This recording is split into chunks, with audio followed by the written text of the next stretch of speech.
Hey there, folks. Welcome to our cozy nook of tales and adventures. Today, like every episode, we're unlocking the doors of imagination to explore new worlds, meet fascinating characters, and experience unique emotions. I promise to take you on an unforgettable journey through the power of words. So get comfy, grab your favorite drink, snuggle into that perfect spot, and get ready to lose yourself in a new story. Leave the outside world behind for a while and dive with me into the depths of storytelling. If you enjoy our content and want to support the channel, consider hitting the subscribe button and giving the video a thumbs up. Now, without further ado, let's dive into today's story. In the twin lands of Dualus, where the twin moons Lumen and Umbra danced eternally across a star-strewn sky, no child was ever truly born alone. The first law of Dualus was etched into every stone of every temple, into every page of every tome, and into the very fabric of reality itself. One soul, two vessels. Since the Age of Awakening, when the Great Divider split the primordial souls to teach humanity the meaning of longing and completion, each being was born with their essence divided. Two bodies sharing a single soul, forever searching for their other half. The sacred ritual of entwining, performed beneath the crystalline dome of the Temple of Unity when the twin moons aligned, was the culmination of this cosmic dance.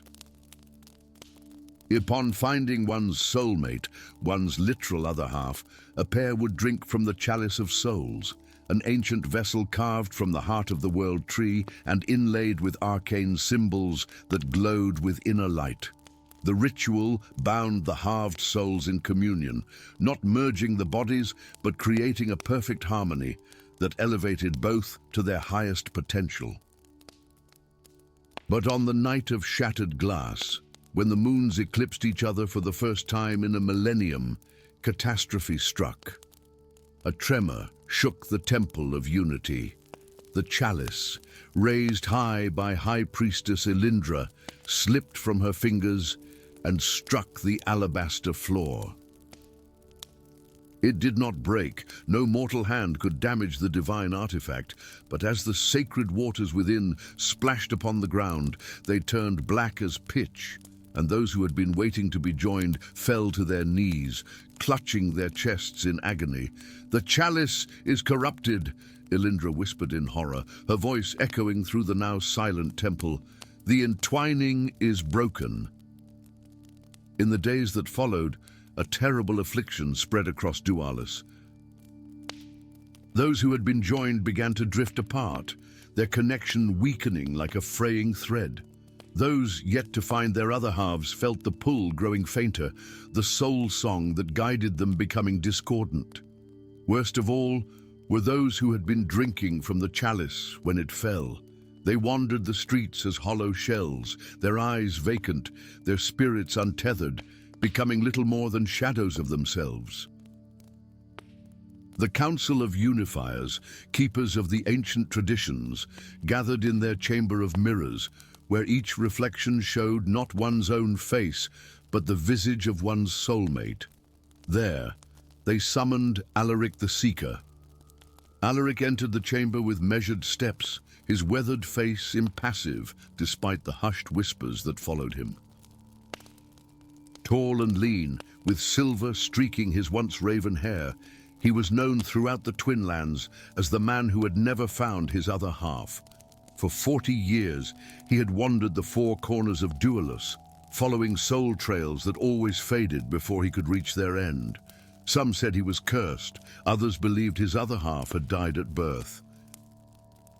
Whatever the truth, Alaric had turned his plight into purpose, becoming the foremost seeker in the realm, one who helped others find their missing halves when the soul song alone was not enough. "Seeker Alaric," intoned arch-unifier Thaddeus, his voice resonating with the authority of one fully joined with his soulmate for over 50 years. "The chalice's corruption threatens the very foundation of our existence. You must trace the source of this malevolence and restore balance before the next alignment of the moons, or all soul bonds in Dualus will unravel forever. Alaric knelt, pressing his fist to his heart. I have spent my life searching for that which I may never find. If I cannot have completion, then let me at least preserve it for others. His journey began at the edge of civilization, in the whispering woods where the trees spoke in riddles and the paths rearranged themselves to confuse travelers. There, in a clearing where no clearing should be, he found a small cottage with smoke curling from its chimney. The woman who emerged was unlike any Alaric had encountered in his decades of seeking. Soraya had skin the color of burnished copper and eyes of mismatched hues, one emerald green, one sapphire blue. But it was not her appearance that set her apart. It was the silence around her. Every living being in Dualus emanated a soul song, a unique melody that called to its other half. Soraya emanated nothing. "You're the one they call the Seekerless," she said, her voice melodious, yet tinged with bitterness. "You come to gawk at the soulless one?" Alaric felt something stir within him, not the resonance of finding a soulmate, but something deeper, more primal. "I seek the source of the chalice's corruption. The council believes it lies beyond the mirrored mountains." Soraya's mismatched eyes narrowed. "The domain of Queen Morwen." "Of course." She turned away, the hem of her indigo robe sweeping the ground. "You'll never reach her castle alone. The mirrors will show you 1,000 reflections of yourself, each one a path to madness. Then I need a guide. You need me." Soraya faced him again, her expression resolute. "I am the only one who can pass through the mirrors unscathed." "Why?" Alaric asked, though something in him already knew the answer. "Because I cast no reflection. I have no other half to show me." Together, they journeyed to the mirrored mountains, a range of peaks that shimmered like polished silver under the twin moons. The path was treacherous, not just because of the sheer cliffs and narrow ledges, but because of what the mountains showed them. Every reflective surface revealed not their own images, but visions of what might have been. Alaric embracing a faceless figure, his expression one of complete joy. Soraya surrounded by others like her, no longer an outcast. "Illusions," Soraya hissed, averting her eyes. "The mountains feed on longing." At the heart of the range stood Morwen's castle, a structure of impossible architecture where spires twisted like frozen smoke and bridges spanned nothingness. As they approached, they witnessed a procession of hollow-eyed people being led through the gates by guards wearing silver masks. "Soul severed," Alaric whispered, "like those affected at the temple, but—" He paused, his experienced eyes narrowing. "These aren't victims of the corruption. They've been deliberately separated from their other halves. Infiltrating the castle required all their cunning. Soraya's ability to avoid detection in reflective surfaces proved invaluable as they navigated the maze of mirrored corridors. In the heart of the fortress, they discovered an enormous chamber where the walls, floor, and ceiling were made entirely of mirrors. At its center stood Queen Morwen, resplendent in a gown that shifted colors like an oil slick on water. But it was what surrounded her that froze the blood in their veins. Hundreds of crystalline orbs floated in the air, each containing a pulsing light, half of a soul torn from its vessel. Below them, the matching bodies stood in perfect formation, their eyes vacant but their postures alert, waiting for commands. "My perfect army," Morwen was saying to a circle of robed acolytes, unquestioning, unfaltering, unburdened by the weakness of divided purpose. "And once the chalice is fully corrupted, all of Dualus will know the superiority of the singular self." Alaric's hand went to his sword, but Soraya stopped him. "Look," she whispered, pointing to a dais behind the queen. There sat the Chalice of Souls, but it was changed, its once golden surface now black as night, the sacred symbols along its rim glowing with sickly purple light. She's not just separating souls, Alaric realized. She's feeding the separated halves to the chalice, corrupting it from within. But why? What could she possibly... Soraya's words died as Queen Morwen turned, somehow sensing their presence despite their concealment. "Ah," the queen said, her voice like honey over broken glass, "the seekerless and the soulless, how fitting that you should find each other, the two great anomalies of dualis." Guards materialized from behind mirrored panels, surrounding them. Alaric drew his sword, a blade forged from meteoric iron that glowed with a soft blue light, but they were hopelessly outnumbered. "Bring them to me," Morwen commanded. "They are the final ingredients I need." As the guards dragged them before the queen, Alaric and Soraya struggled in vain. Morwen approached, her eyes, one green, one blue. Alaric suddenly realized with a shock, studying them with clinical detachment. "Do you know why I chose you two?" she asked, circling them like a predator. "Because you are already halfway to perfection." The seekerless, who has spent a lifetime searching for a half that doesn't exist. The soulless, born without the burden of division. You are the exceptions that prove my rule. That wholeness within one vessel is the true path to power. "You're mad," Alaric spat. "The dividing was a gift, not a burden. It teaches us to seek beyond ourselves, to find completion in others." "Pretty lies," Morwen hissed. "I have discovered the truth." Before the Age of Awakening, all souls were whole. The Great Divider didn't split souls to teach humanity a lesson. He did it to weaken us, to make us easier to control. She gestured to the chalice. "This artifact doesn't just join souls. It has the power to restore the original state, but the fools of the temple use it only to create communion between bodies, maintaining the division.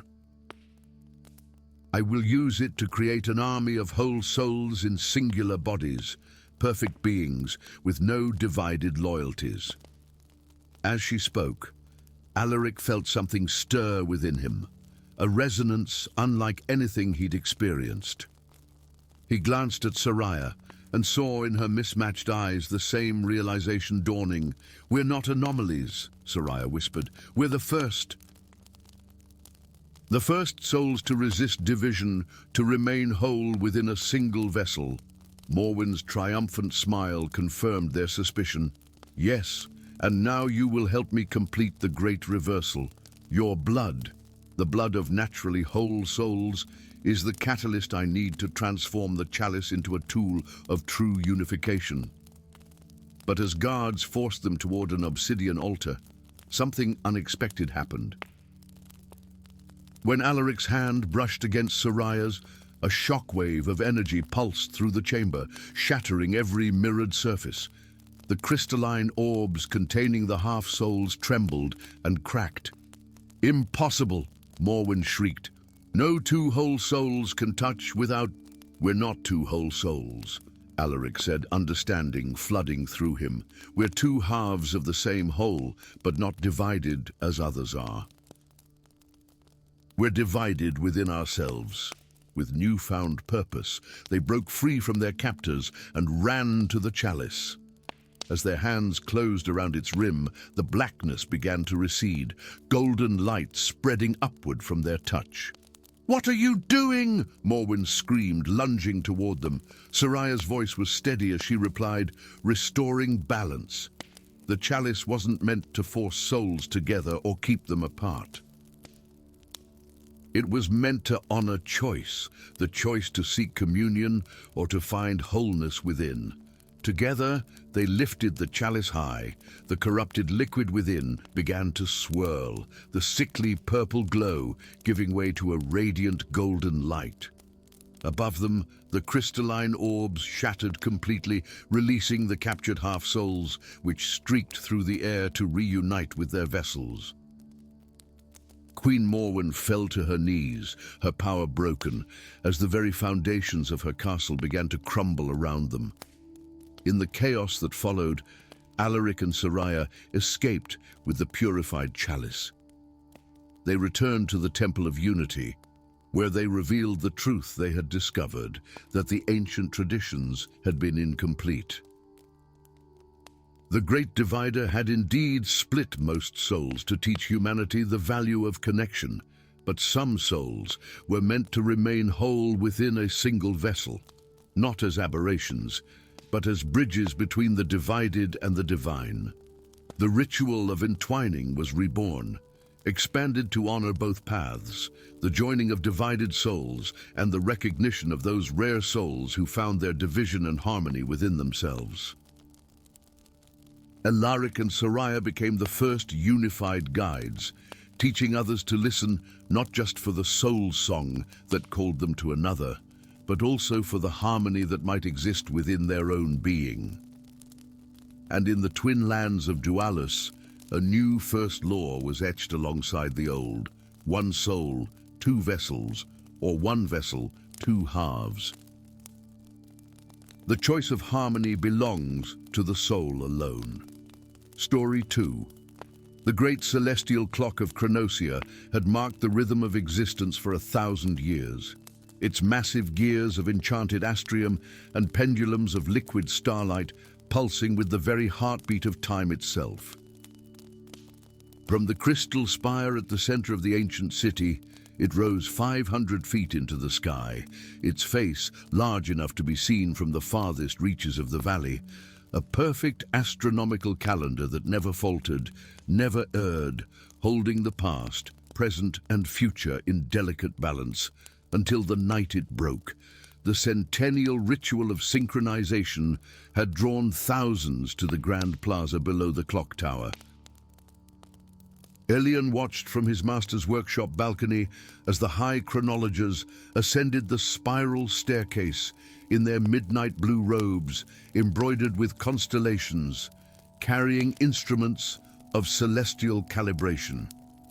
At 17, he was the youngest apprentice clockmaker in Chronosia, his fingers already possessing an intuitive understanding of cogs and springs that had taken his master decades to develop. "The alignment approaches," whispered Master Thaddeus, his ancient voice quavering with anticipation. "When the astral key enters the eternity lock, another century of perfect time will be secured." But as the chief chronologer raised the crystalline astral key, a device said to have been forged from the tears of the time goddess Eterna herself, something impossible happened. The key, which had fit perfectly for 10 centuries, would not enter the lock. The chronologer forced it, his face contorted with growing panic as the massive clock began to emit an ominous grinding sound. A tremor shook the tower, cracks spiderwebbed across the clock's magnificent face. And then, with a sound like the universe itself splitting apart, the celestial clock shattered.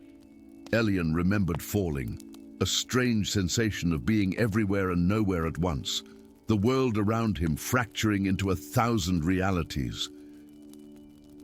When he awoke, Chronosia was not as it had been. Parts of the city appeared ancient and crumbling, while others gleamed with architectures so advanced they seemed impossible.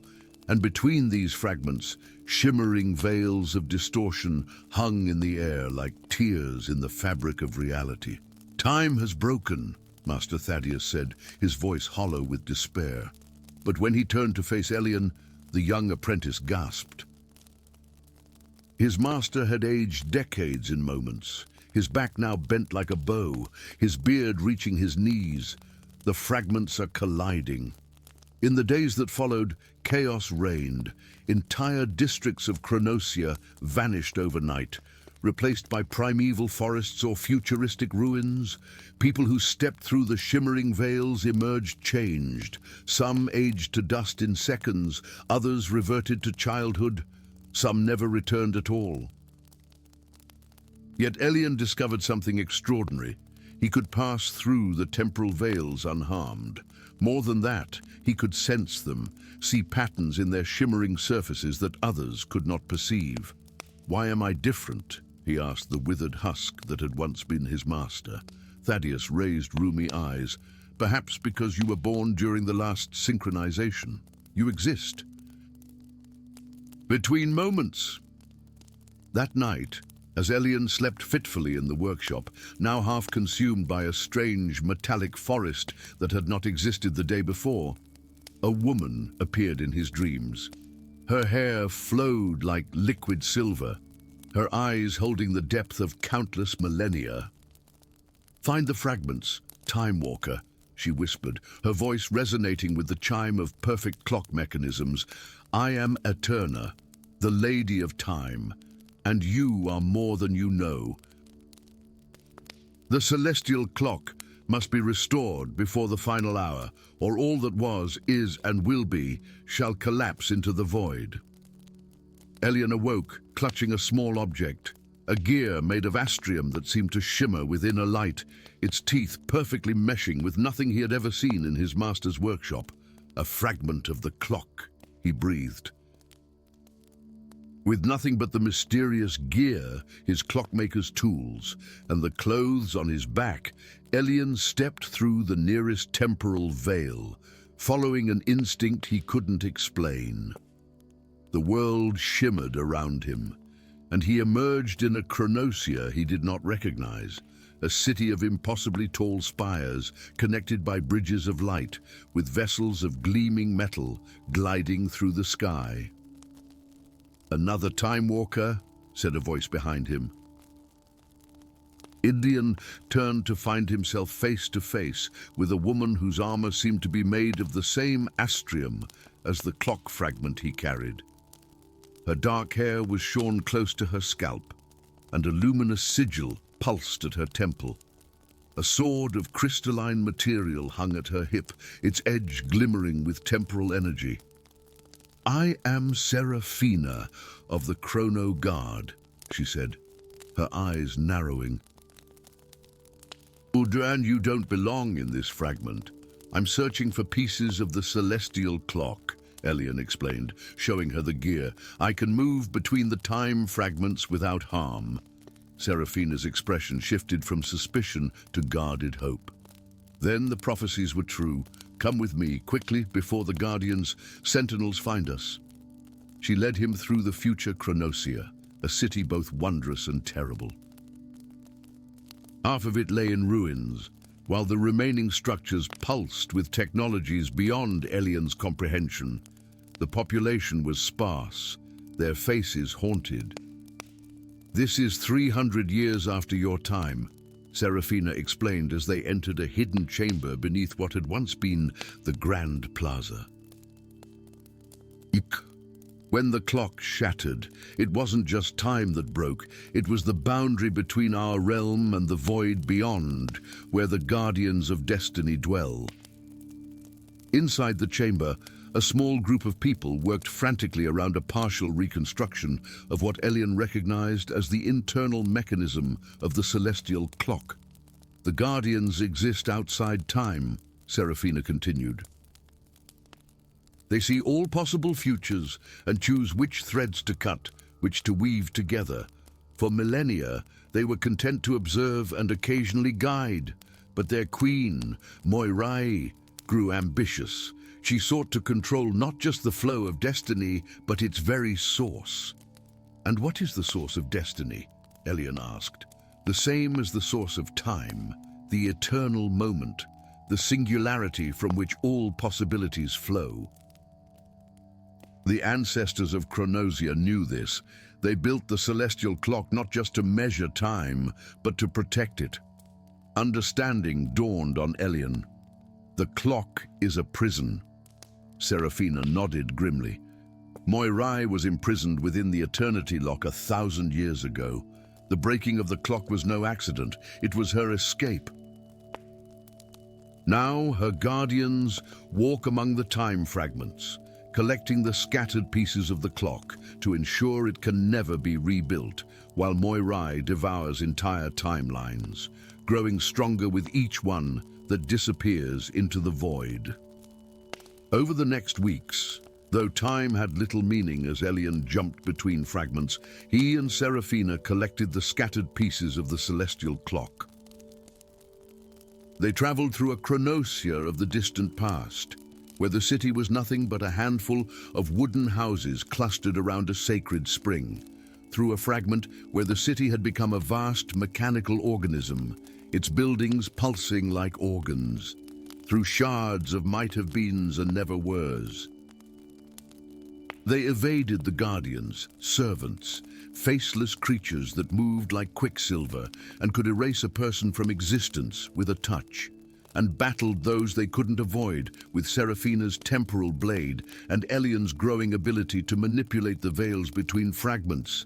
In a chronosphere consumed by wild magic, where the clock tower had become a massive tree with branches of crystallized time, they found the astral key half buried in fossilized memories.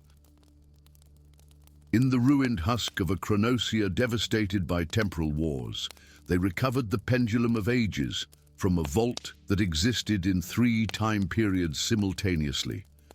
With each fragment they collected, Elian's dreams of Eterna grew more vivid, more urgent. And with each vision, a strange certainty grew within him, a familiarity with the Lady of Time that went beyond reverence or devotion.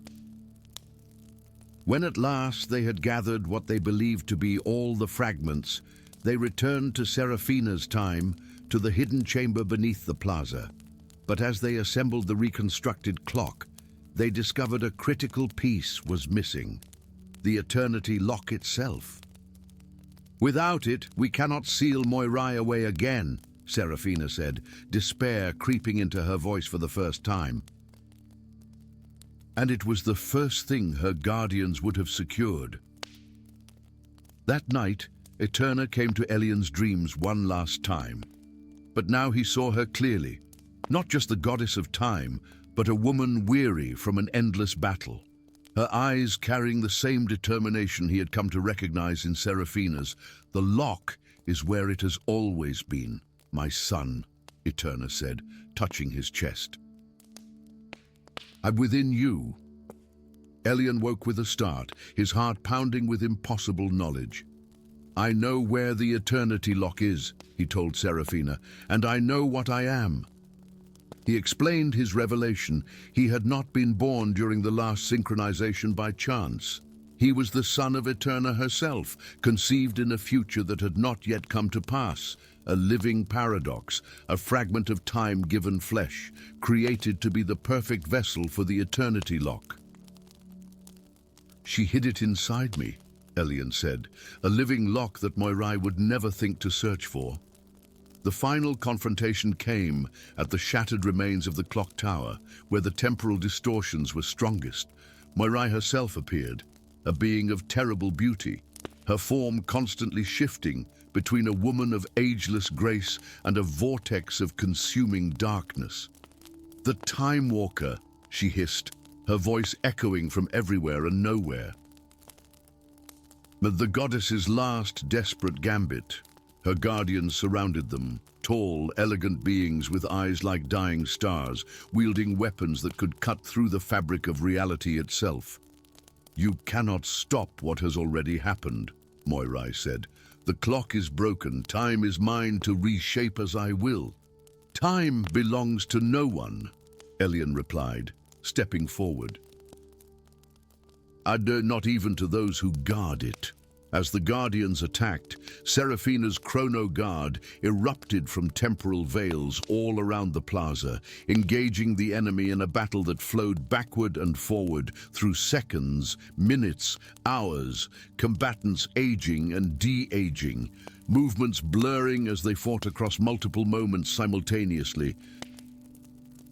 Elian raced toward the center of the tower, where a swirling vortex of temporal energy marked the spot where the clock had once stood. Moirai pursued him, her darkness consuming everything it touched. At the vortex's edge, Elian stopped and turned to face the Queen of Destiny. "You forgot the most fundamental law of time," he said. "Everything returns to its beginning." With these words, he plunged his hand into his own chest, not through flesh and bone, but through the very essence of his being. From within himself, he drew a device of impossible complexity, the Eternity Lock, which had been growing within him since before his birth. As Moirai lunged toward him, Elian thrust the lock into the heart of the vortex. The fragments of the celestial clock, scattered throughout the tower and the plaza, rose into the air, drawn inexorably toward the lock.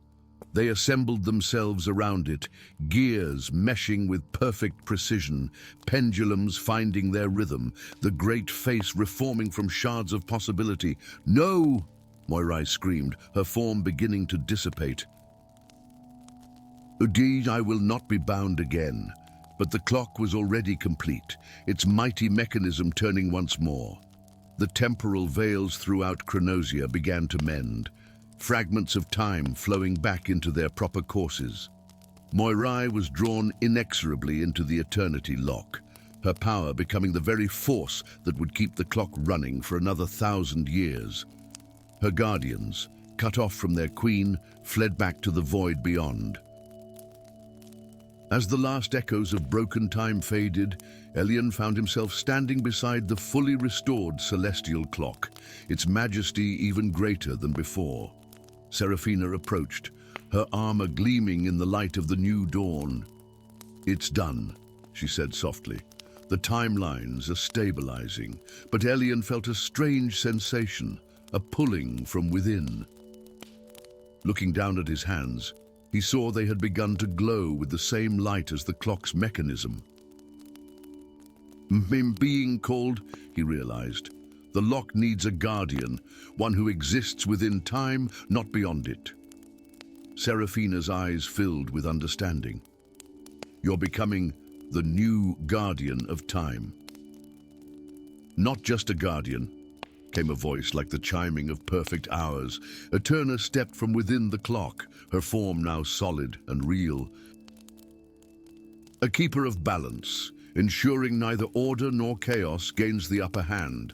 She embraced Elian, and in that moment, he understood fully what he was and what he would become, not a prisoner of destiny, but its steward. "Will I see you again?" he asked Seraphina. She smiled, touching the sigil at her temple. "Time is no longer broken, but for those who know how to look, the paths between moments remain." "I'll find you." As Elian ascended into the heart of the celestial clock, becoming one with its eternal rhythm, he carried with him not the burden of imprisonment, but the promise of balance restored, and the certainty that in the flow of unbroken time, all moments of significance would eventually converge once more. Story 3. The sacred flames of Lexicanum had burned uninterrupted for 3,000 years, their golden light bathing ancient tomes in a protective glow that preserved the words of power within. Tonight, for the first time since the Age of Awakening, those flames turned blood red, then black, before exploding outward in a terrible conflagration that consumed the forbidden wing of the great library fortress. Elowen awoke to screams and the acrid scent of burning parchment. Her small chamber, tucked away in the novices' quarter, trembled as though the very mountain upon which Lexicanum was built shuddered in pain. Outside her narrow window, the night sky blazed with unnatural light, shadows dancing against clouds stained crimson by the inferno below. "Dudun, the words are escaping," she whispered, watching with widening eyes as luminous symbols spiraled upward from the burning wing, shimmering like living constellations before dispersing into the darkness.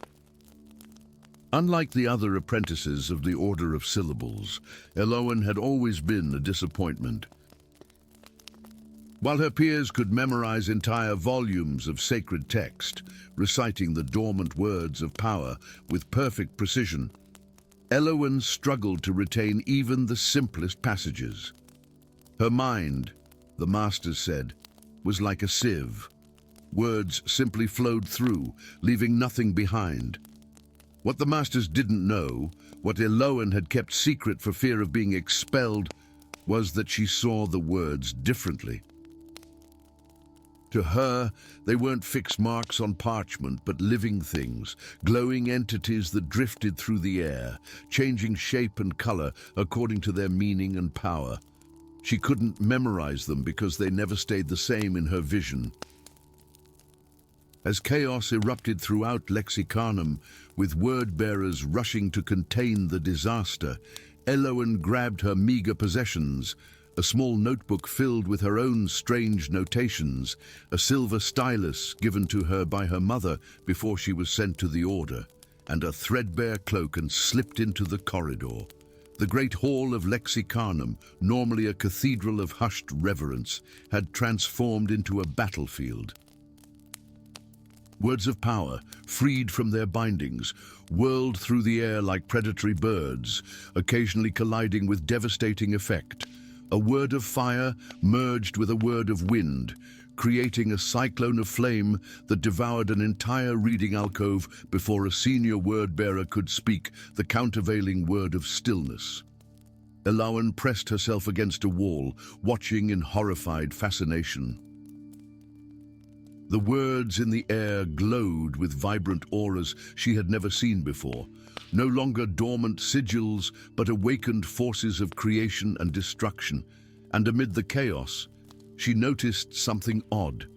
While other apprentices and even masters fled in terror or fought desperately to contain the words, she could predict their movements, seeing patterns in their flight that others missed. "A move, you foolish girl." The commanding voice belonged to Master Ovidius, the grand lexicographer himself, his tall frame silhouetted against the chaotic backdrop of battle.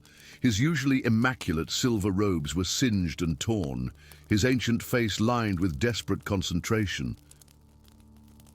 But as Elowen looked at him, something strange caught her eye, a shadow that didn't match his movements, and within that shadow, words of power, circling like moths around a flame, being drawn into his body rather than simply being spoken and released.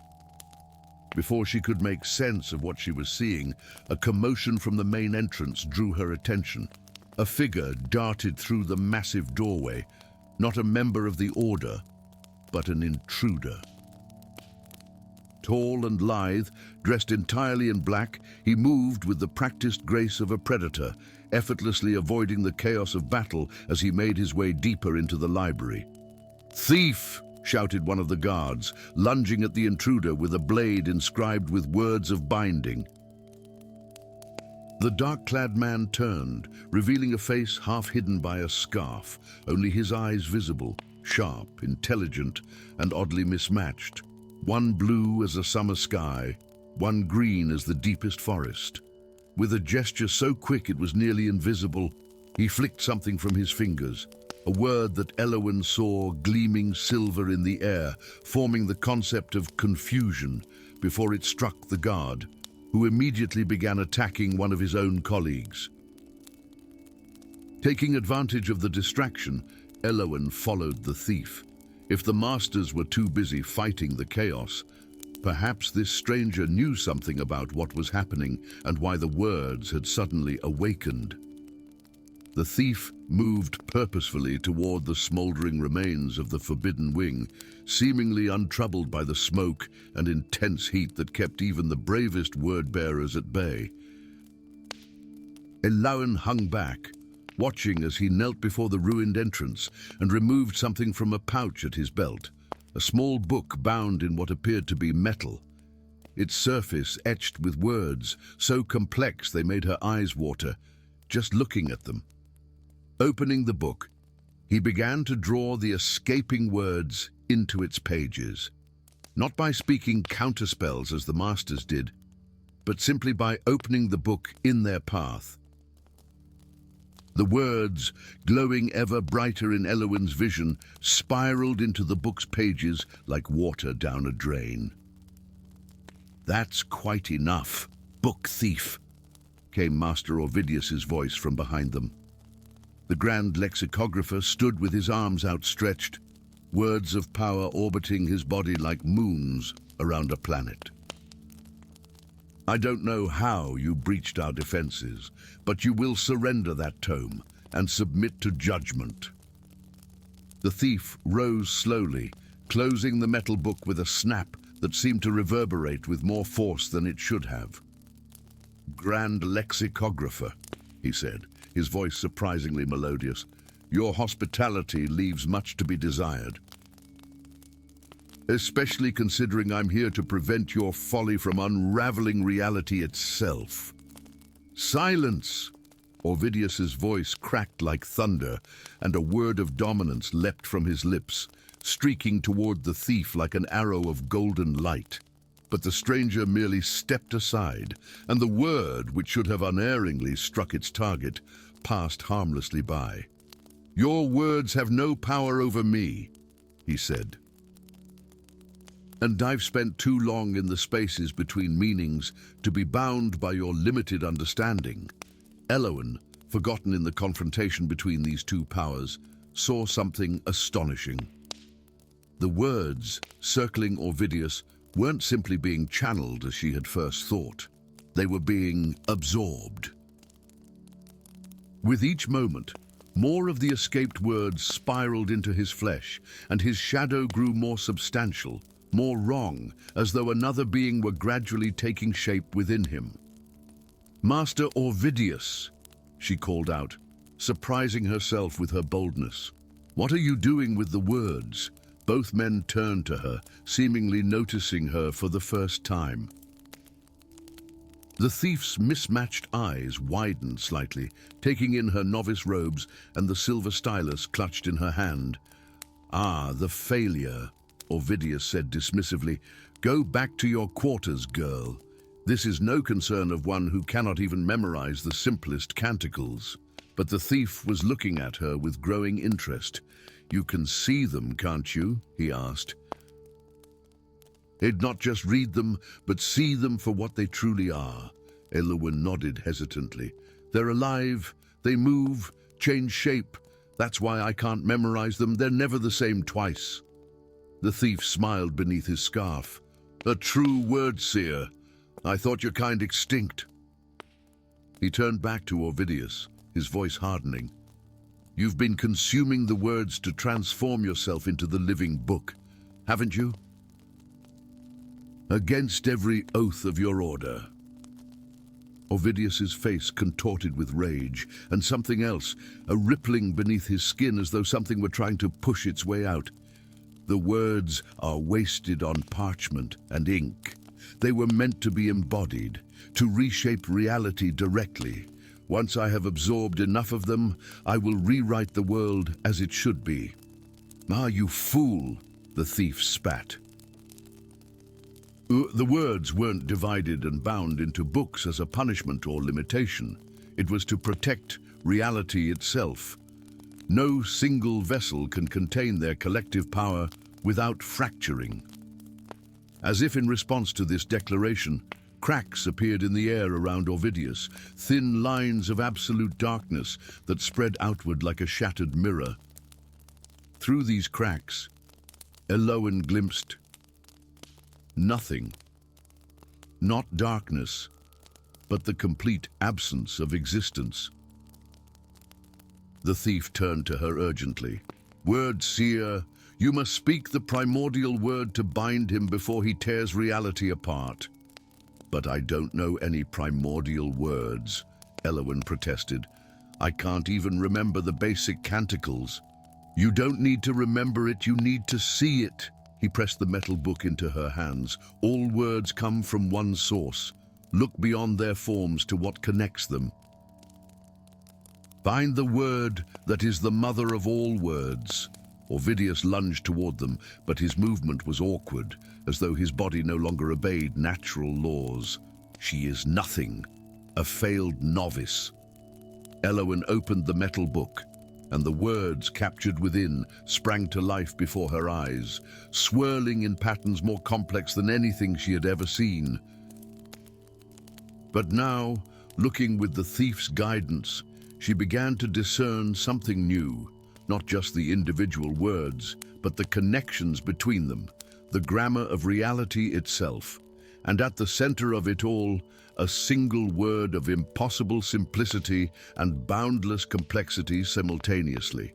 It had no fixed shape or color, existing more as a potential than an actuality. Yet it was the foundation upon which all other words were built. As Ovidius reached for her, his fingers elongating into grotesque appendages made of living text, Elowen spoke the primordial word. It had no sound, yet it filled the chamber like the peal of a bell that had been ringing since the beginning of time. It had no specific meaning, yet it contained all meanings within it. It was both the first word ever spoken and the last that would ever need to be said. The effect was immediate and dramatic. The words that had been absorbed into Ovidius's flesh exploded outward, but instead of causing destruction, they reformed into pages, binding themselves together into books that dropped to the floor around him. His body, emptied of the power that had been distorting it, collapsed like a puppet with cut strings. Throughout Lexicanum, the chaos subsided.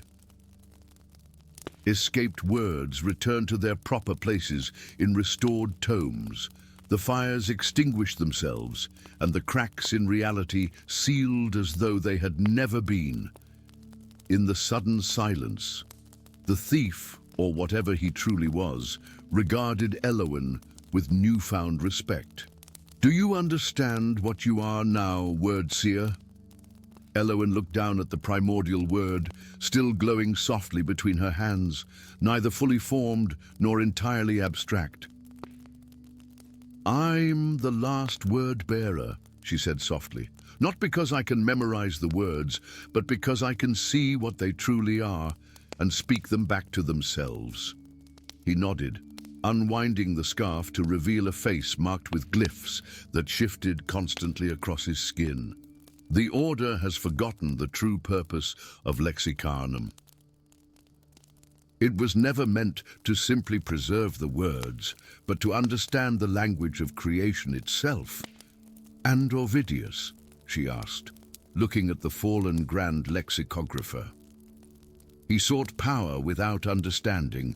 The words are not tools to be used, but truths to be spoken at the right moment, in the right place." The glyph-marked man extended a hand to her.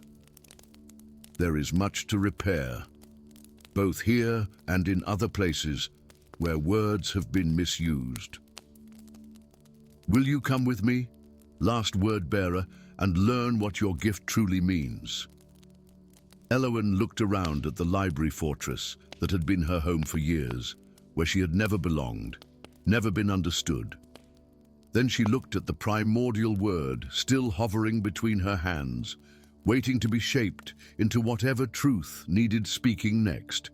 "Yes," she said, taking his hand. "I think it's time I found the right words at last." Story 4. Winter had always been kind to Frostholm. Even as drifts of snow piled higher than the tallest warriors and ice crystallized on the eaves of every dwelling, the people thrived, their hearts warmed by the knowledge that the seasons would pass in perfect balance, as they had for 1,000 years. But on this night, as the aurora borealis danced across the sky in ribbons of emerald and amethyst, the cold that descended upon the northern kingdom carried with it something ancient and terrible, a cold that reached beyond flesh and bone into the very soul. Lyra of the Wolf Clan felt it first, a primal warning that raised the fine hairs on her arms as she tracked a white stag through the whispering woods. The forests of Frostholm were never truly silent. The crunch of snow beneath boots, the distant howl of her clan's sacred wolves, the crystalline tinkle of ice-laden branches stirring in the wind. But now, a hush had fallen over the wood, as though the very trees held their breath in fear. She paused, her bow half drawn, and lifted her gaze to the Guardian's tower that rose from the center of the great hall, a gleaming spire of blue-white ice that had never melted, not even in the height of summer. At its pinnacle rested the crown of 1,000 winters, the ancient artifact that had protected Frostholm since the kingdom's founding, maintaining the delicate balance between the seasons, ensuring that winter, though fierce, would always surrender to spring's gentle touch. Tonight, the tower's eternal glow had dimmed to a faint, sickly pulse. "Udu, something is wrong," she whispered, her words forming clouds that hung motionless in the unnaturally still air. The white stag forgotten, Lyra shouldered her bow and raced through the forest, her feet finding purchase on the snow with the sure-footedness that marked all children of the wolf clan. As she neared the village, the wrongness in the air grew more pronounced. Frost patterns spread across surfaces with unnatural speed, forming not the delicate filigree of normal winters, but jagged, angular shapes like clawed hands. The great hall's massive doors, carved from ancient heartwood and reinforced with bands of silver, stood open, a breach of sacred law during the deepest dark of winter. 2 guards lay sprawled on the threshold, their bodies not merely frozen, but transformed into sculptures of ice, expressions of terror preserved in perfect, crystalline detail. Lyra's breath caught in her throat. Only one power in all of Frostholm could do such a thing, the crown itself. Inside, the great hall lay in chaos. Nobles and servants alike huddled in corners, their faces ashen with fear. Ice encroached upon the great hearth, extinguishing flames that had burned continuously for generations. And at the center of the hall, beneath the open shaft that led to the Guardian's tower, lay another frozen figure, Valorian, the Crown Guardian, his ancient face contorted in a final expression of defiance, one hand still outstretched toward the tower that now stood empty of its treasure. "The crown is gone," whispered Lady Isolde, the youngest daughter of the Winter Court, her voice trembling, "and Lord Dormac has called for your arrest, wolf hunter." "Me?" Lyra's hand instinctively went to the bone-handled dagger at her belt. "On what charge?" "Theft of the crown, murder of the Guardian." The reply came not from Isolde, but from the shadows at the far end of the hall. Lord Dormac, royal counsellor to the king, emerged like a spectre, his tall frame swathed in robes of midnight blue, silver runes glimmering along their hem. His face, always severe, now held the cold certainty of a judge pronouncing sentence. "You were seen, Lyra of the Wolf Clan, entering the tower as the aurora reached its zenith." "That's impossible," Lyra protested, even as guards moved to surround her. "And I was in the Whispering Woods, tracking a convenient tale." Dormac's thin lips curved in what might have been a smile on a warmer face. "Yet we have witnesses who will swear otherwise. The Wolf Clan has long coveted greater power in Frostholm. What better way to seize it than to control the crown? Unfortunately for your ambitions, child, you cannot hope to wield such power. Already the endless winter stirs. Without the crown's protection, it will consume not just Frostholm, but all the lands beyond." As if summoned by his words, a gust of wind howled down from the open tower, carrying with it not the clean scent of snow, but something ancient and malevolent. The breath of the primordial winter that the crown had been forged to keep at bay. Lyra knew in that moment that she would find no justice here. The evidence had been arranged too perfectly.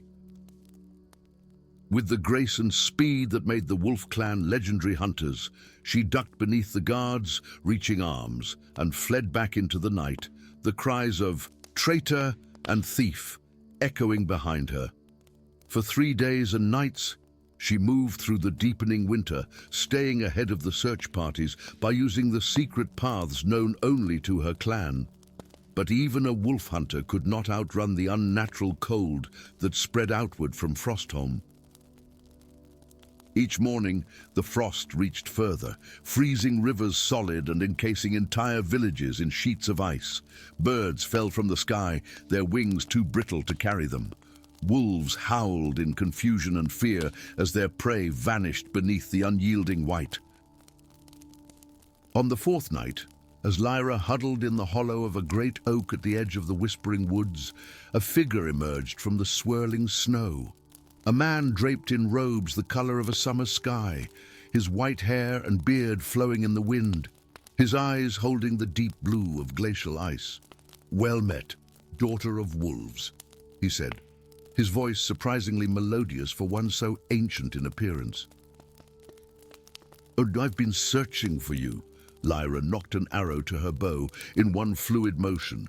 "Are you another of Dormak's hunters?" The old man chuckled, seemingly unconcerned by the weapon aimed at his heart. "I hunt nothing but truth, child. I am Kaelin, last of the Frost Sages, and I know you did not steal the crown." "Then you know more than the entire Winter Court," Lyra replied bitterly, though she lowered her bow slightly. "The Winter Court sees what it is shown." Kaelin settled beside her in the hollow, and the bitter cold seemed to retreat from his presence. "Dormak has planned this moment for decades, weaving his web of deception strand by strand until even the king himself is entangled in it." "Dormak?" Lyra's suspicions crystallized into certainty. "He stole the crown?" Kaelin nodded, his eyes reflecting the dancing aurora overhead. "Not merely to rule Frostholm, but to wake something that should remain forever sleeping." He extended a gnarled hand, and within his palm, an image formed of ice and light, a vast mountain of white, and within it, massive humanoid shapes, frozen in postures of battle, the ice giants of the White Mountain. Dormak believes he can control them with the crown's power, use them to conquer not just the northern kingdoms, but all lands touched by winter. "But the crown doesn't grant dominion over winter," Lyra protested. "It maintains balance between the seasons. It protects us from the endless winter. It doesn't command it." Kaelin's eyes sharpened with interest. "Few know the crown's true purpose. Fewer still understand its workings." "Tell me, Wolf Hunter, how came you by such knowledge?" Lyra hesitated. The tales of the crown were secret lore, passed down through generations of her clan. "My grandmother was a storyteller. She spoke of the time before the crown, when winter threatened to consume the world. Of the first forgers who captured the essence of 1,000 winters within a circle of enchanted silver, not to wield winter's power, but to contain it." "And did she tell you why the Wolf clan was chosen to guard these stories, when the crown itself was entrusted to the Winter Court?" "She said..." Lyra paused, the familiar words suddenly taking on new significance. "She said that in the blood of the wolf runs the memory of the frost, and in the hands of the wolf's children lies the power to shape it." Kaelin smiled, a warm expression that transformed his ancient face. "Not just poetic imagery, child.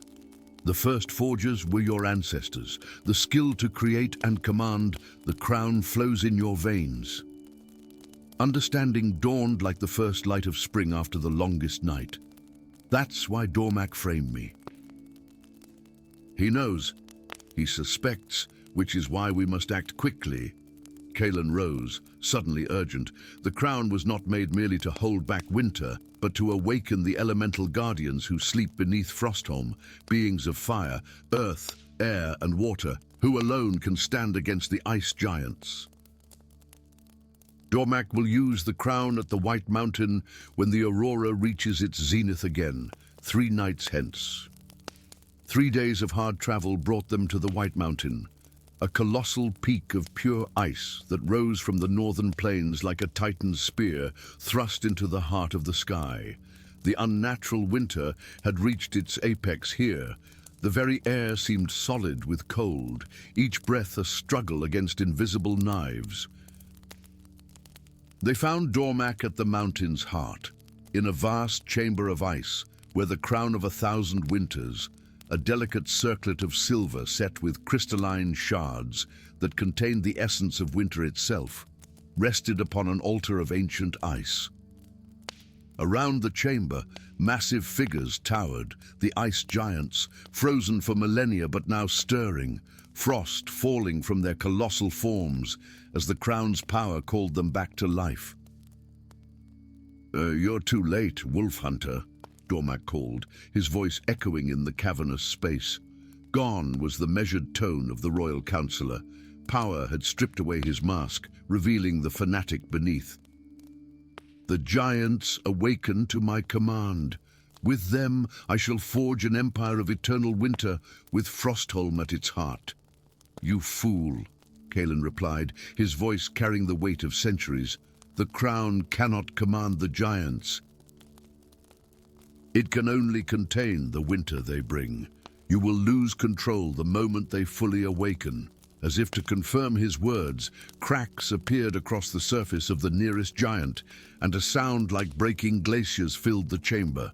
One massive, crystalline eye opened, focusing not on Dormac but on the crown itself.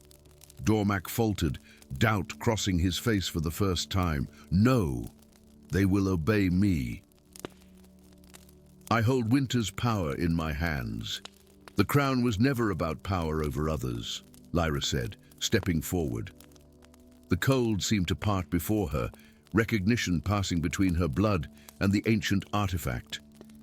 It was about balance, the wisdom to know that all seasons have their time, all elements their place. With a speed belying his apparent age, Kalen summoned a wall of blinding snow between Dormac and the crown.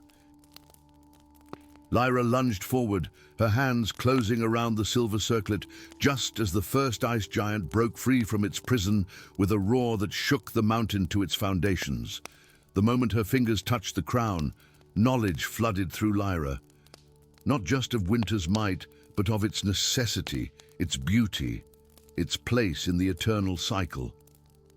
The crown had never been meant to grant dominion over the seasons, but understanding of them, communion with them.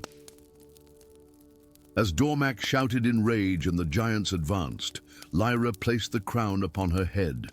Power surged through her, not the crushing cold of Dormac's ambition, but the perfect crystalline clarity of winter at its most sublime.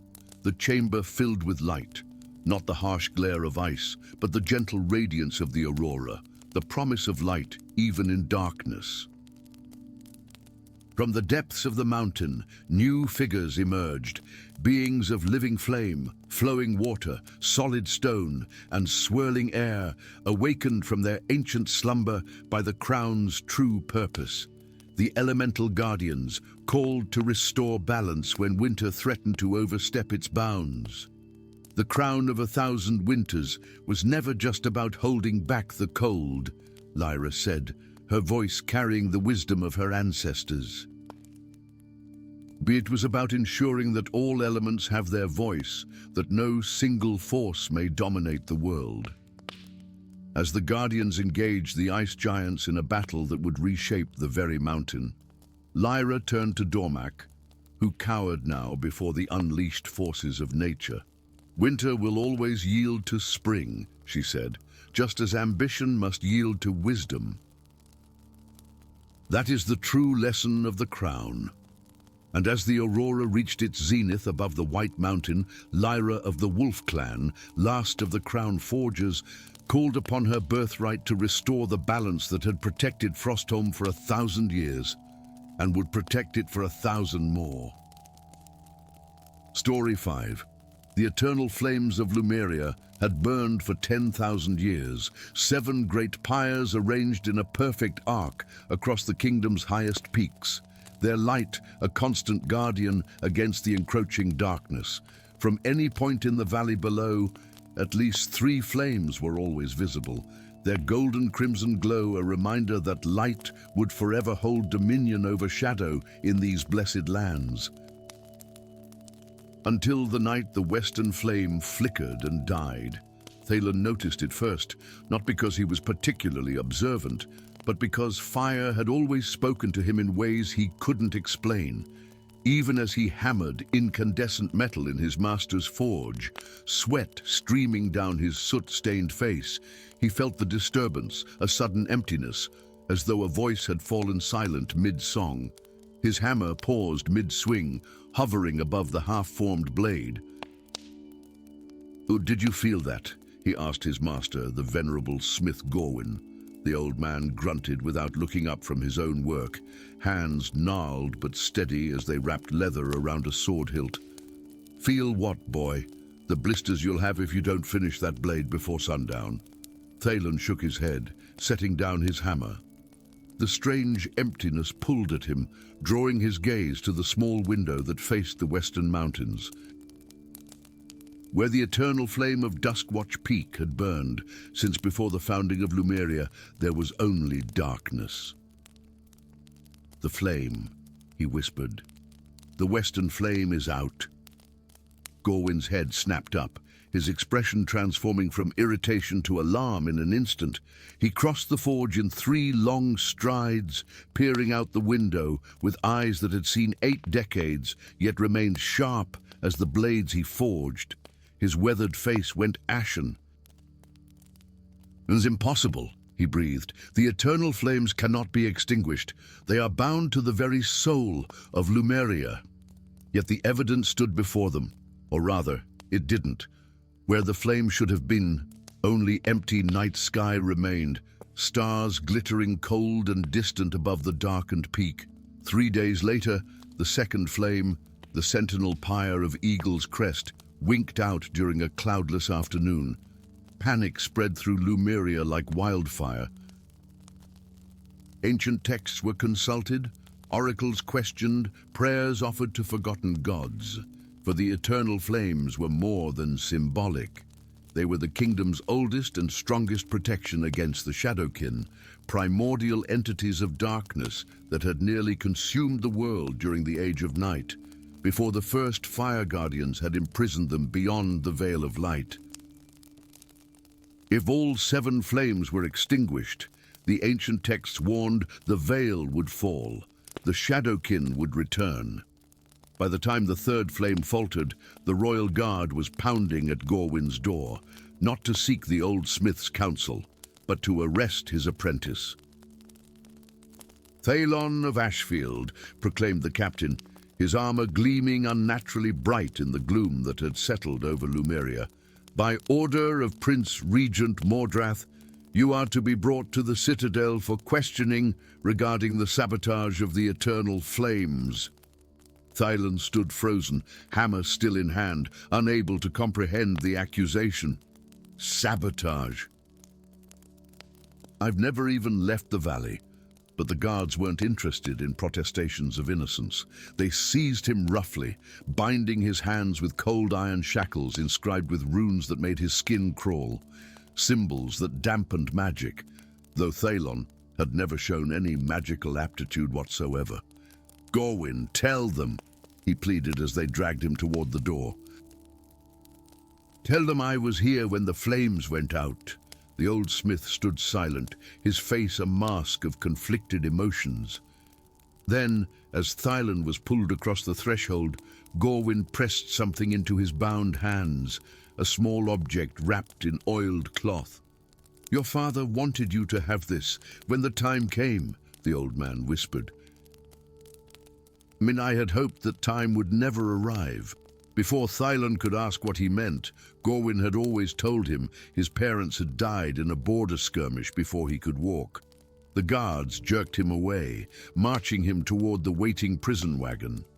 They never reached the citadel. Halfway there, the wagon was attacked, not by bandits or rebels, but by a single figure who moved like shadow given form, dispatching the guards with terrifying efficiency. When the last guard fell, the figure approached the wagon where Thalon huddled, expecting death. Instead, the barred door swung open and a woman's face appeared, framed by raven-black hair adorned with a simple silver circlet. Despite the plainness of her attire, practical leathers suitable for travel and combat, there was an unmistakable nobility in her bearing.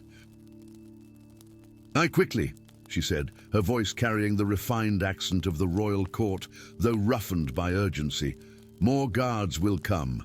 "Who are you?" Thalon asked, not moving from his corner. A hint of impatience flashed across her striking features. "Someone who knows you're not responsible for the flames. Someone who knows who really is. Someone who needs your help to stop what's coming." She extended a gloved hand. "You can call me Val." It wasn't until they were deep in the Whispering Forest, miles from the nearest settlement, that Val revealed her true identity. Princess Valeria, rightful heir to the throne of Lumeria, exiled by her own brother Mordrath after their father's mysterious illness had left him unable to rule. Mordrath claimed, "I poisoned our father," she explained, as they huddled near a small, carefully shielded fire.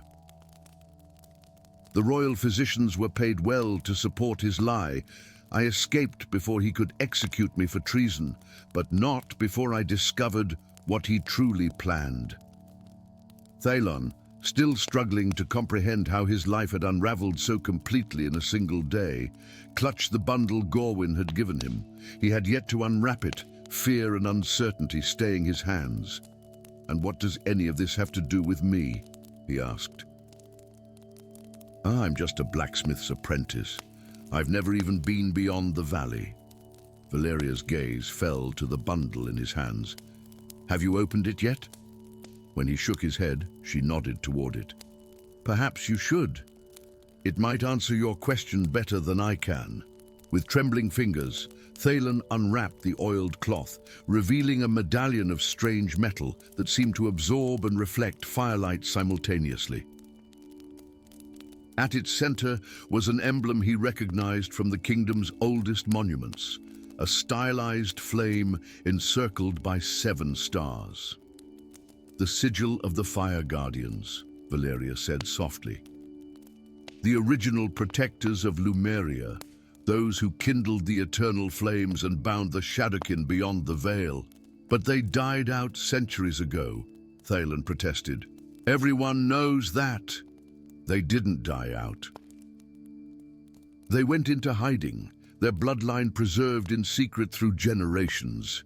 Her eyes met his, intense and uncompromising. "Your bloodline, Thalon. You are the last descendant of the Fire Guardians. That's why Mordrath wants you eliminated before you discover your heritage. That's why you've always felt connected to the flames." The medallion grew warm in his palm, as though awakening to his touch. Memories flashed through his mind, his uncanny affinity for fire, how flames seemed to dance at his command in the forge, how he had always been drawn to the eternal flames on the distant peaks. "If what you're saying is true," he said slowly, "then I should be able to rekindle the extinguished flames." "Yes," Valeria confirmed, "but not from here. The flames must be reignited from their original source, the heart of fire in the crystal caverns beneath the Temple of Light." "And where is this temple?" "In the Crystal Mountains, beyond the eastern borders of Lumeria." Her expression darkened. "Territory now claimed by the Shadowkin as the veil weakens with each extinguished flame." Their journey to the Crystal Mountains was fraught with peril. As they traveled, 2 more eternal flames winked out, each extinguishing more suddenly than the last. With each loss, the world grew darker, shadows lengthening and deepening, taking on substance and malevolence. Creatures that had been mere folklore for generations now prowled the wilderness. Shadowmancers, void wolves, and umbral serpents, all servants of the greater Shadowkin that strained against the weakening veil. Throughout their travel, Thalon practiced with the medallion, learning to channel the dormant power in his blood. Fire responded to his call, not just ordinary flame, but the purifying fire of creation that had been the Fire Guardian's birthright. Yet each use of this power left a strange mark on his skin, spreading like dark veins from his heart toward his extremities.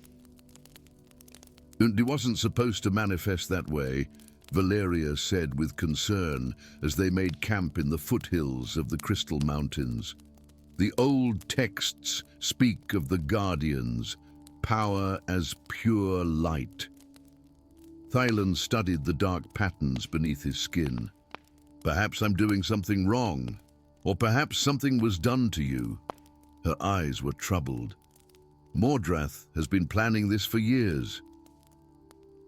He might have found a way to taint the Guardian bloodline." The Temple of Light lived up to its ancient reputation. Built into the side of the highest peak in the Crystal Mountains, its facade was constructed of crystal prisms that fractured sunlight into 1,000 rainbow shards. Even in the unnatural gloom that now hung over the world, with only 2 eternal flames still burning in the distance, the temple glowed with an inner radiance. But the beauty of the temple's exterior belied the danger within. As they passed through its magnificent entrance, they found evidence of violence, signs of a battle fought recently, bloodstains not yet dried upon the crystalline floor. "Mordrath's agents were here before us," Valeria whispered, drawing her sword. The blade gleamed with enchantments meant to combat shadow creatures. "We must hurry to the Heart of Fire." They descended through labyrinthine passages, fighting off shadow beasts that lunged from darkened corners. With each level they descended, the temple grew older, its architecture more primal, until they reached a vast chamber that predated human civilization.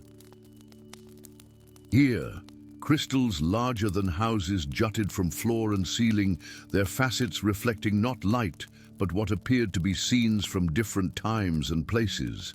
The creation of the eternal flames, the binding of the Shadowkin, the forging of the veil, and at the chamber's center, a pit of molten crystal that pulsed like a living heart, its glow diminishing with each passing moment.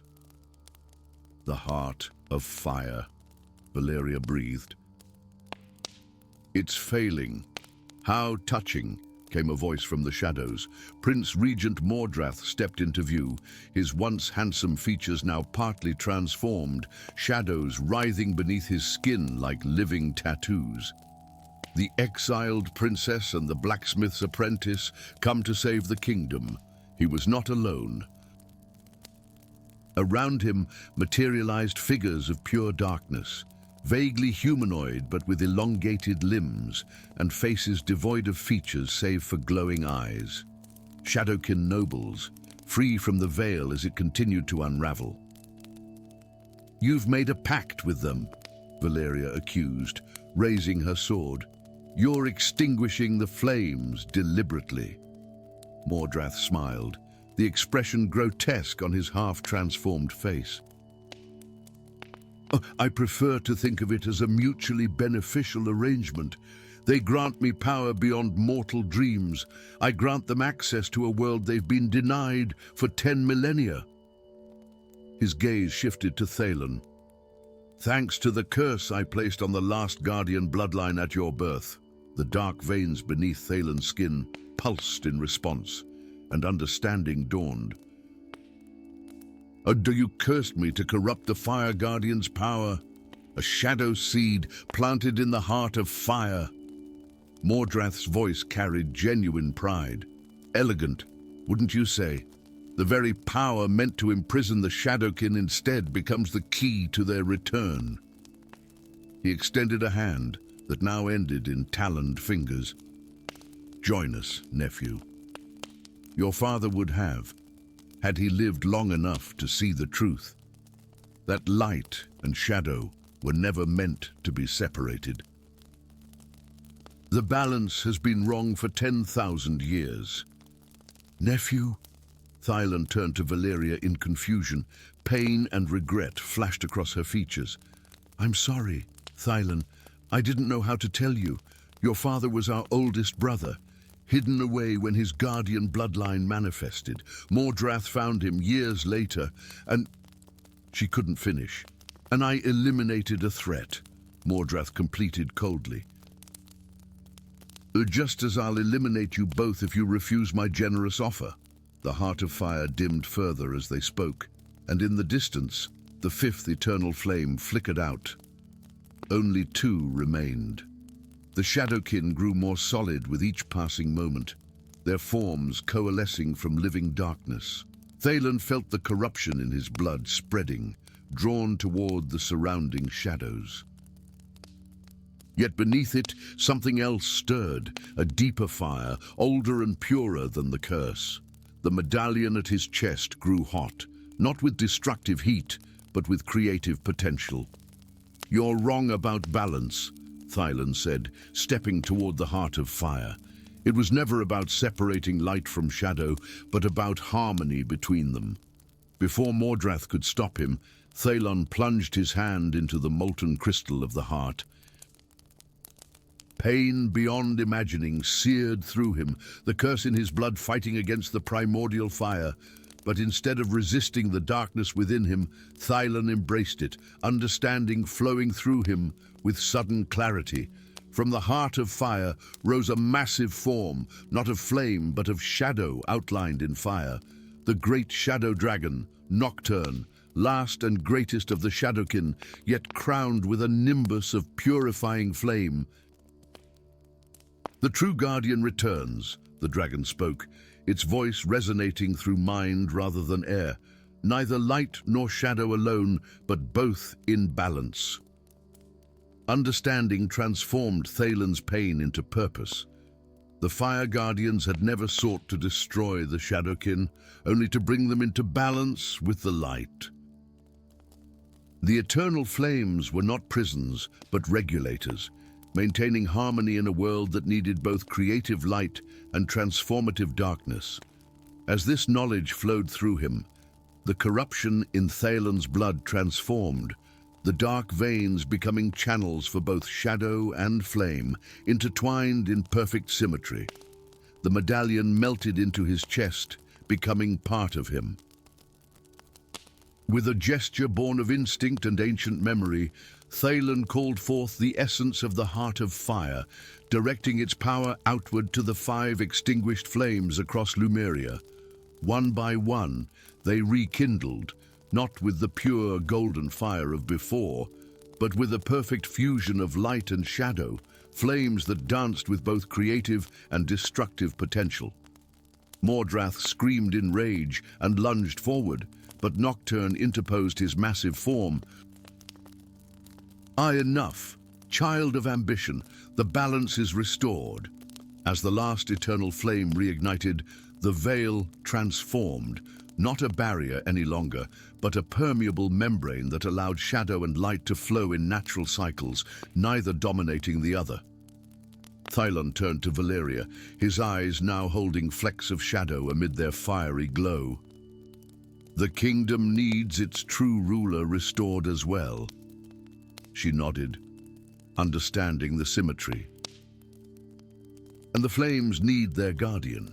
Together, with Nocturne's guidance, they left the Temple of Light to bring a new dawn to Lumeria, one that honored both the light of creation and the shadow of transformation, united in the eternal dance of balance.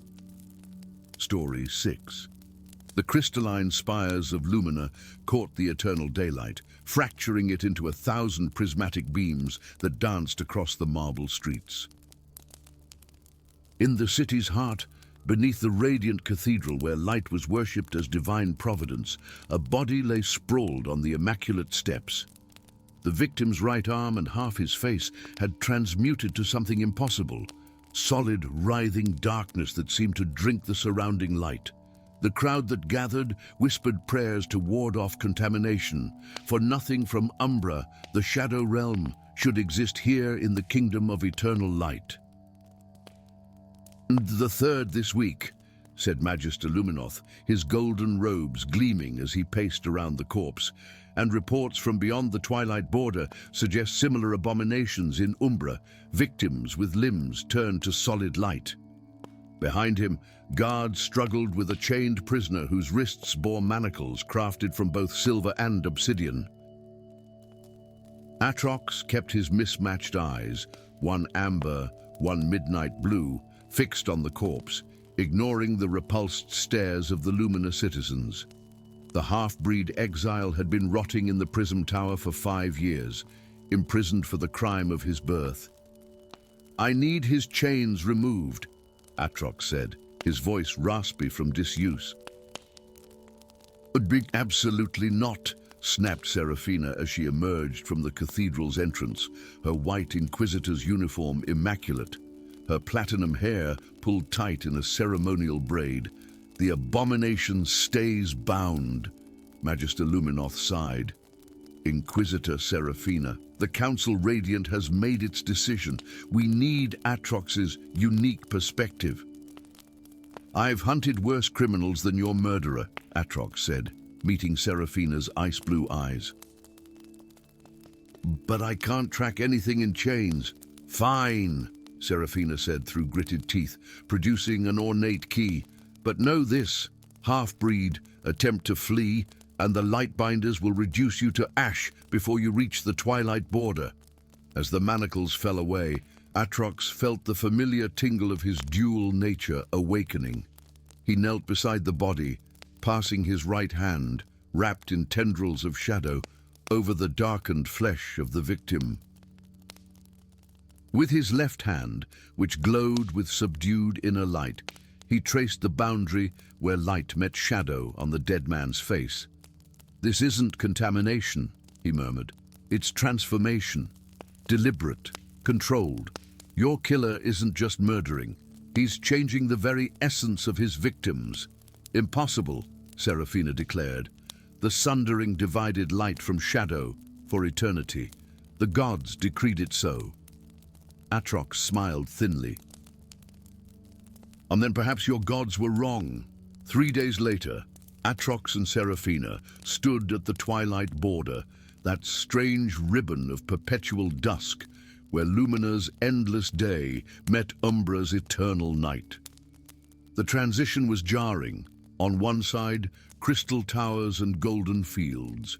On the other, buildings of black stone adorned with silver filigree, surrounded by forests of dark, luminescent flora.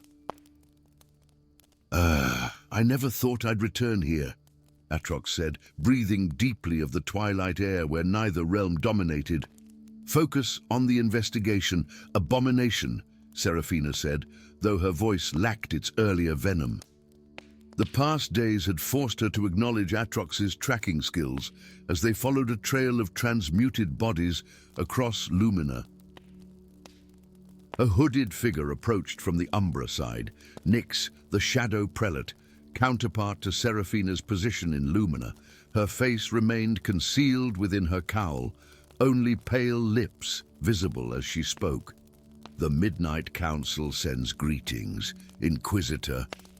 Her gaze shifted to Atrox, "And the Twilight Child returns. How fitting." "You know of me?" Atrox asked. "Your birth caused quite the diplomatic incident," Nyx replied. "Then the child of both realms hasn't existed since the Sundering," Seraphina interrupted. "We believe the murders in our realms are connected. 9 victims in Lumina, partially transformed to shadow. And in Umbra, 8 transformed partially to light," Nyx confirmed. "Our latest was discovered in the Silent Library."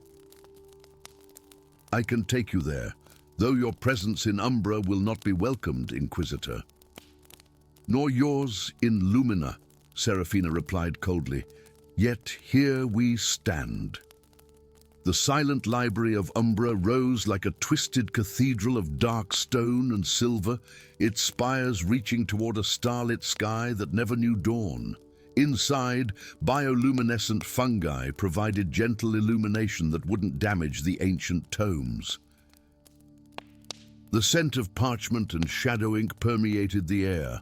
The victim lay between towering bookshelves, his chest cavity transformed into a prison of crystallized light that still pulsed with fading energy. Around the body, books had been arranged in a peculiar pattern. A ritual circle, Atrox observed, carefully stepping around the arrangement. These are treatises on the Sundering, the ancient war that divided our realms. Blasphemous research, Seraphina muttered, though she leaned in to examine the texts. Nyx knelt beside one open book. This one contains the prophecy of reunion, a heretical text believed destroyed centuries ago. Atrox's dual-natured eyes widened as he read over her shoulder. It speaks of the Weaver, a being born of both realms who could undo the Sundering and reunite what was divided. Superstitious nonsense, Seraphina said, but uncertainty tinged her voice. Is it? Atrox challenged. The victims, count them. 9 in Lumina, 8 in Umbra, 17 total. The sacred number, Nyx whispered. 17 sacrifices to complete the great ritual. And the transformations aren't random, Atrox continued, excitement building. The light victims are all transformed on the left side, the shadow victims on the right. Together, they'd form a complete being of perfect balance. Seraphina paled. You can't possibly believe... There will be one more, Atrox interrupted. The final sacrifice must be made at the nexus point, where the realms were first divided. The ancient temple at the nexus point had long been abandoned, claimed by neither realm. Half-crumbling pillars of white marble stood alongside columns of obsidian, creating an architectural impossibility where light and shadow blended in patterns painful to comprehend. As Atrox, Seraphina, and Nyx approached, they saw a hooded figure standing before an altar of swirling energies, light and darkness, dancing together in a vortex that shouldn't exist. At the figure's feet lay a man, still alive, but crying out as his body slowly transformed, light and shadow claiming equal halves. "Stop!" Seraphina commanded, drawing her sword of crystallized light. The hooded figure turned slowly. When he lowered his cowl, all three gasped. His face was perfectly divided, the right side luminous as Lumina's brightest day, the left as dark as Umbra's deepest night. Yet unlike Atrox, whose dual nature existed in harmony, this being's halves seemed locked in eternal conflict. "The Weaver," Nyx whispered. "You're too late," the Weaver said, his voice a discordant harmony of light and dark tones. "The final sacrifice is nearly complete." "Why?" Atrox demanded, stepping forward. "Why murder 17 innocent people?" The Weaver's mismatched eyes, one blindingly white, one absolute darkness, fixed on Atrox. "You, of all beings, should understand. We are the same Twilight Child, born of both realms, belonging to neither." "We are nothing alike," Atrox growled. "Aren't we?" "I was there at the Sundering, when the gods tore apart what was once whole. I am their son, abandoned when they could not agree which realm I belonged to. For millennia, I've watched from the shadows between worlds, waiting for the prophecy's fulfillment." "The sacrifices," Seraphina realized. "You're harvesting the essence of transformation." "To complete what was begun long ago," the Weaver confirmed. The reunification of Lumina and Umbra, as they were always meant to be. The altar's vortex expanded, tendrils of light and shadow reaching outward. In the distance, a rumble shook the twilight border as reality itself began to warp. "You'll destroy both realms," Nyx cried. "I will heal them," the Weaver corrected. "The division was the wound. Don't you see?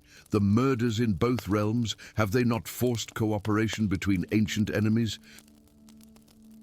For the first time in millennia, Lumina and Umbra worked together. Atrox felt a strange resonance with the altar's energy. His dual nature responded to the call of unity, vibrating with possibility. Seraphina noticed his hesitation. "Atrox, don't listen to him. This is madness." "Is it?" the Weaver challenged. "Ask yourself why the realms were divided. What terrible truth were the gods hiding when they separated light from shadow?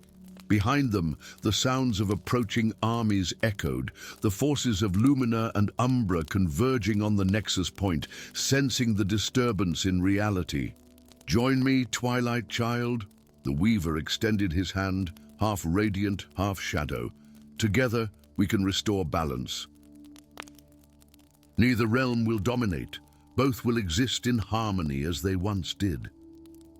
Atrox looked at Seraphina, whose hatred of his kind had slowly transformed to understanding during their journey. He looked at Nyx, whose realm of shadows contained beauty and wisdom that Lumina had denied existed. He thought of his life as an outcast, too light for Umbra, too dark for Lumina. The approaching armies would arrive soon. The moment of choice was upon them all.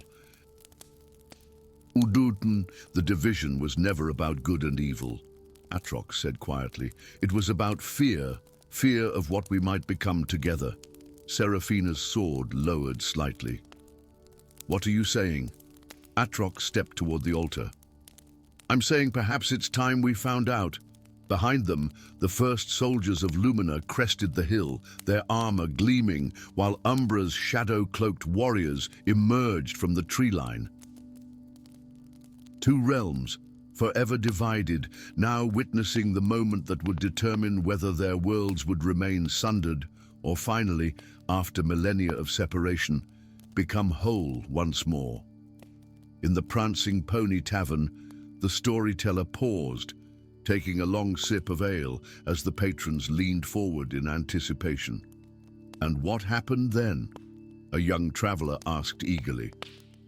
The storyteller smiled mysteriously. "Well now, that's a tale for another night, isn't it?